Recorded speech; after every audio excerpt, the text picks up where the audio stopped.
Bergance, and this is my informative speech. My informative speech is going to be on my favorite sport, football. I started playing football when I was in the 6th grade and played 1 year Pee Wee League. I went out to middle school football and played football throughout my high school career. I played very many positions, but my favorite position to play was defensive back, which is on the defensive side of the ball. I love playing football because I love all the fans and I love the energy from each one of them. A lot of the lessons I learned is how to get knocked down, or how to get knocked down and get back up, and pick up your teammates when they fall. I always also love how there's competitive matchups on the field at all times. The game of football originated in 1892. There are a lot of rules that changed the football to make it what it is today. A play that offenses used to run was called, in the early stages of football, was called the flying wedge, where offenses would take one player, defenses would take another, and they would throw them into each other.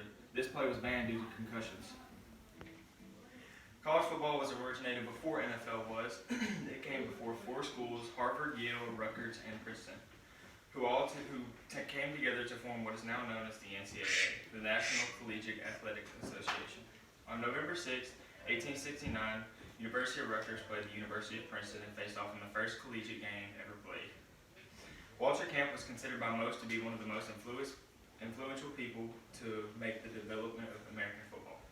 In 1876, he went to Yale on every sports scholarship they could offer him. After playing football for them, he came back and created the sport as we know today. There is even a reward given to people in his name for the most influential person at the time in college. The NFL did not officially start until 1920, having 2 different sides: the NFC, the National Football Conference, and the AFC, the American Football Conference. On January 15, 1967, the Green Bay Packers played the Kansas City Chiefs and beat them 35-10, winning the first ever Super Bowl. Throughout the years, there have been different rule changes and how it is played. Even though the game is still played very similar, there are a lot of rules protecting players from concussions and CTC.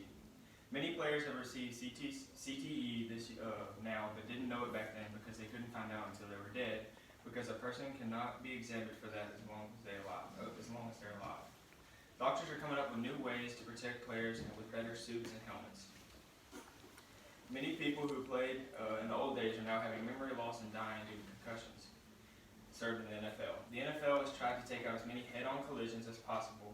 Even though football is a physical game and it is played, that is the way they want it to be. It's very physical, but football happens and sometimes people get hurt.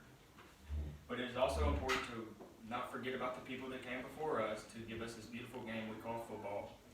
Thanks again. My name is Austin Bergance, and this is my informative speech about my favorite sport, football.